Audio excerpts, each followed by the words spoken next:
চলতি বছরের জুলাইয়ের শুরুতে ফ্রান্স ও যুক্তরাজ্যের মধ্যে হওয়া নতুন দ্বিপাক্ষিক চুক্তিটি শিগগিরই কার্যকর হবে বলে জানিয়েছে ব্রিটিশ সরকার। লন্ডন জানিয়েছে এই উদ্যোগ অনিয়মিত অভিবাসন নিয়ন্ত্রণ এবং মানব পাচার চক্র ভেঙে দেওয়ার ক্ষেত্রে একটি গুরুত্বপূর্ণ পদক্ষেপ।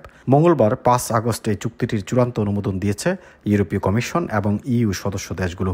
তাই দ্রুত চুক্তিটি কার্যকর করতে চায় ব্রিটিশ সরকার। ব্রিটিশ সরকার জানিয়েছে এর আওতায় ইংলিশ চ্যানেল পেরিয়ে ছোট নৌকায় যুক্তরাজ্যে পৌঁছানো কিছু অভিবাসীকে আগামী কয়েকদিনের মধ্যেই ফ্রান্সে ফেরত পাঠানো শুরু হবে। এছাড়া ফ্রান্সে অবস্থানরত যেসব অভিবাসীদের পরিবারের সদস্যরা বৈধভাবে যুক্তরাজ্যে আছেন এবং আশ্রয়ের আবেদন করতে চান তাদের গ্রহণ করবে লন্ডন। বিনিময়ে যুক্তরাজ্যে আসা অনিয়মিত অভিবাসীদের একটি নির্দিষ্ট সংখ্যাকে ফিরিয়ে নেবে প্যারিস। এক পাইলট প্রকল্পে বলা হচ্ছে একজনের বদলে একজন পরিকল্পনা। গত মাসে ফরাসি প্রেসিডেন্ট ইমানুয়েল ম্যাক্রো এবং ব্রিটিশ প্রধানমন্ত্রী কিয়ার স্টারমার এই ওয়ান ইন ওয়ান আউট প্রকল্প ঘোষণা করেন।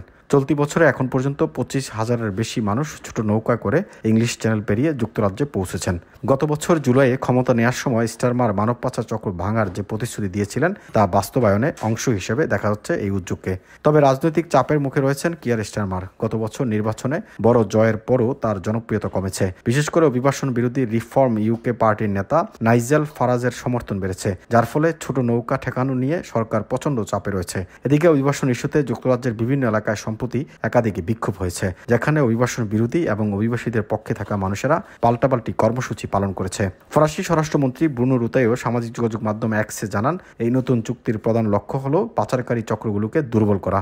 ব্রিটিশ স্বরাষ্ট্রমন্ত্রী ইবেট কুপার স্কাই নিউজকে বলেন, প্রথমে অল্প সংখ্যক মানুষ ফেরত পাঠানো শুরু হবে, পরে সেটি ধীরে ধীরে বাড়ানো হবে। তিনি আরো বলেন, যারা সম্প্রতি ছোট নৌকায় এসেছে শুধু তাদেরই এই চুক্তির আওতায় ফ্রান্সে ফেরত পাঠানো হবে। যারা ইতিমধ্যে যুক্তরাজ্যে অবস্থান করছেন তারা এই আওতায় পড়বেন না। সরকারি সূত্র অনুসারে প্রতি সপ্তাহে প্রাথমিকভাবে প্রায় 50 জনকে ফ্রান্সে ফেরত পাঠানো হতে পারে বছরে, যা দাঁড়াবে 2600 জনে। তবে 2024 সালে 35,000-এর বেশি অভিবাসী চ্যানেল পেরিয়ে যুক্তরাজ্য এসেছেন। সেক্ষেত্রে অনেকেই মনে করছেন এই উদ্যোগ যথেষ্ট নয় এবং এটি পাচারকারীদের জন্য কার্যকর বার্তা হতে পারবে না। তবে কুপার বলেন, ফ্রান্সের সঙ্গে এই নতুন সমঝোতা সরকারের বৃহত্তর পরিকল্পনার একটি অংশ মাত্র।